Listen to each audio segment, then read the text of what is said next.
আমার সালামটুকু রাসূলের কাছে পৌঁছে দেবেন আর মৃত্যুর আগে আমাকে একটু নামাজের ব্যবস্থা করে দেবেন।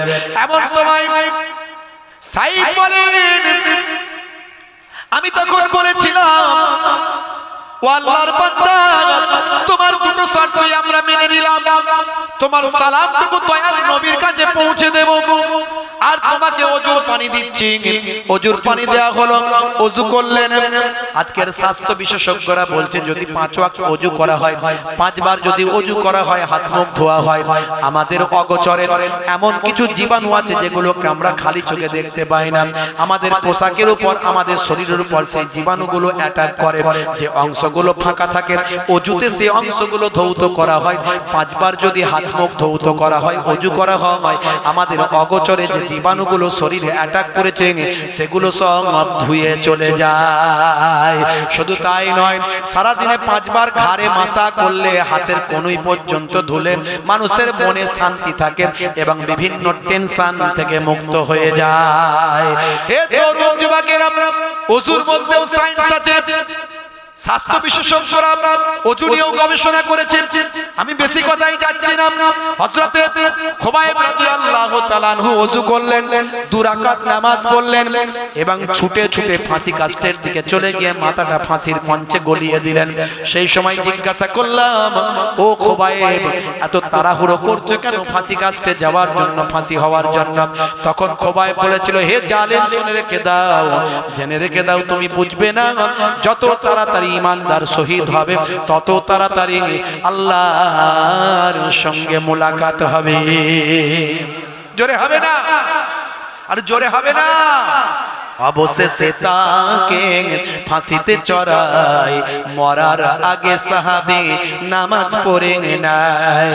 হেসে বলে নবীজির সালাম জানায়, ছুটে গিয়ে ফাঁসি কাটে মাথাটা গলায়। মোরা তখন জিজ্ঞাসিলাম, কেন ছোট ভাই? সে বলে, জান্নাত দেখিতে যে পায়। জোরে হবে না? জোরে হবে না? হুজুর সেই দিনের কথা আমার মনে পড়ে যায়। ও খলিফাতুল মুসলিমিন, ও আমিরুল মুমিনিন, ও হযরতে ওমর ফারুক রাদিয়াল্লাহু তাআলা আনহু, সেই দিন আমি ছিলাম কুফফারদের নেতা। সেই কঠিন পরিস্থিতির কথা আমার মনে পড়ে যায়, আমার অত্যাচারের কথা মনে পড়ে যায়, হযরতে খুবাইবের শহীদ হওয়ার কথা মনে পড়ে যায়। যখন আমার সেই সিচুয়েশনটা মনে পড়ে, আমি আর সহ্য করতে পারি না, আমি ঝরঝর করে কাঁদি। আমার সিংহাসনে বসে বসে আমি কাঁদতে থাকি। এক সময় কাঁদতে কাঁদতে কাঁদতে কাঁদতে আমি বেহুশ হয়ে যাই, অজ্ঞান হয়ে যাই। কখন আমি জমিনে পড়ে যাই, আমার হোশ থাকে না। এটা যদি আমার অপরাধ মনে করেন, গভর্নরের আসন থেকে আমাকে সরিয়ে দেন, এতে আমার কোনো আপত্তি না। দেখেছেন কি নবীর সাহাবী, নবী পরিবর্তন করতে এসেছিলেন, সাহাবী পরিবর্তন হয়েছে। আর আমরা পরিবর্তন হচ্ছি না কেন? বাবা আমার কেন হচ্ছি না? হযরত ওমর ফারুক বললেন, হে সাঈদ, তুমি সেদিনে বেঈমান ছিলে, আজকে ঈমানদার। সেদিনে কুফফারদের নেতা ছিলে, আজকে মুসলমানদের লিডার। সেদিনে তুমি জালেমদের অনুসারী ছিলে, আজকে তুমি প্রফেট মুহাম্মদুর রাসূলুল্লাহ সাল্লাল্লাহু আলাইহি ওয়াসাল্লামের অনুসারী। হে সাঈদ, তুমি সেদিনে না জেনে অন্যায় করেছো, আজকে তুমি ক্ষমা চেয়েছো, আমার আল্লাহ তোমার জীবনের গুনাহ মাফ করে দিয়েছেন। তুমি আর কষ্ট পেও না, সুন্দরভাবে দেশ শাসন করো এবং সিংহাসন পরিচালনা করো, মানুষের সেবা দাও, তোমার মর্যাদা উচ্চ দরজা দান করবেন। জোরে বলুন।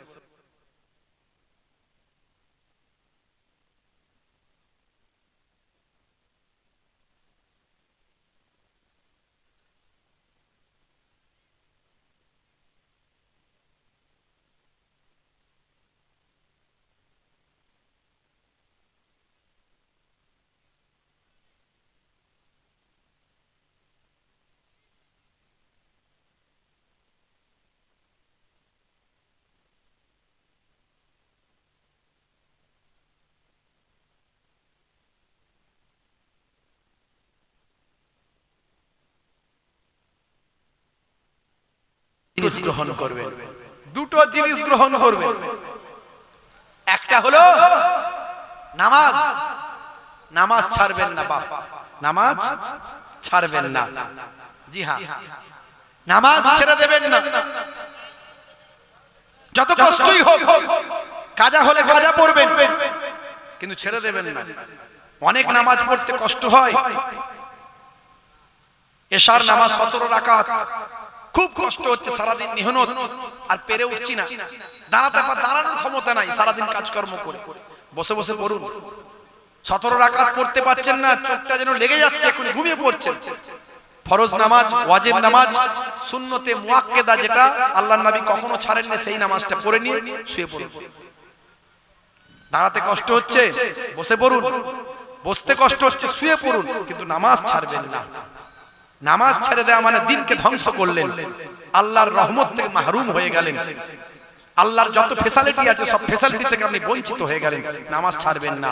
আজকের ওয়াজ থেকে নামাজ নিয়ে যান। আর 2 নাম্বার, অনেক সুন্নতের কথা বলেছি, কিন্তু সবচেয়ে বড় সুন্নত হলো মুখের দাড়ি। সবচেয়ে বড় সুন্নত মুখের দাড়ি। অনেকের দাড়ি রাখতে লজ্জা লাগে, হুজুর আমি যে প্রফেশনের মধ্যে আছি, যে কাজকর্মের মধ্যে আছি, সেখানে দাড়ি রাখলে একটু কাজকর্ম করতে সমস্যা হয়। আমি বলি, দেখুন, বড় দাড়ি মুহিবুল্লাহ হুসাইনির মতো রাখতে হবে না, ছোট রাখুন। Something is better than nothing. আপনি ছোট রাখুন।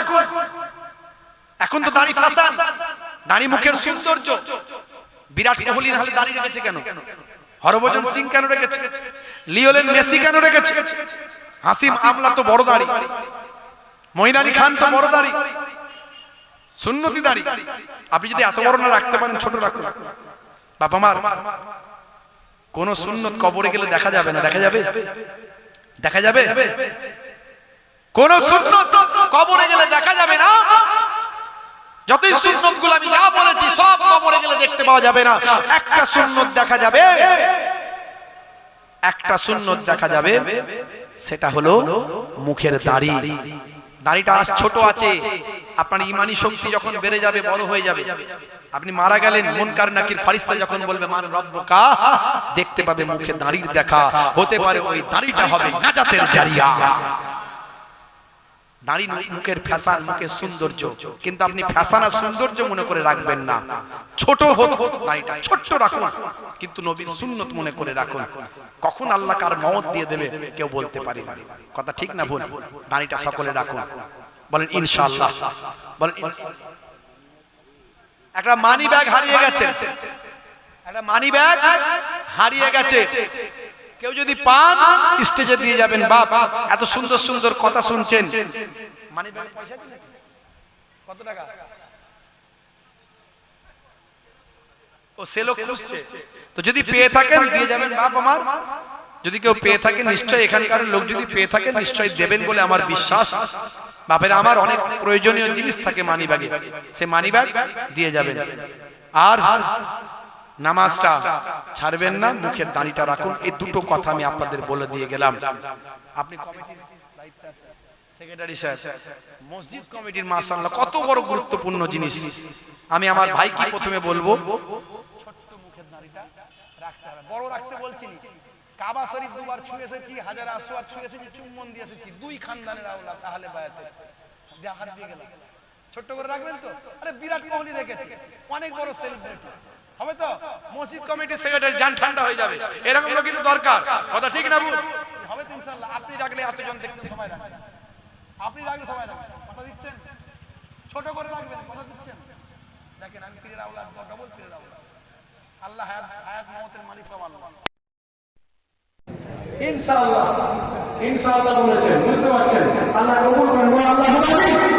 আর যারা যাদের নাই, ছোট হলেও রাখবেন, আমি বলে দিয়ে গেলাম।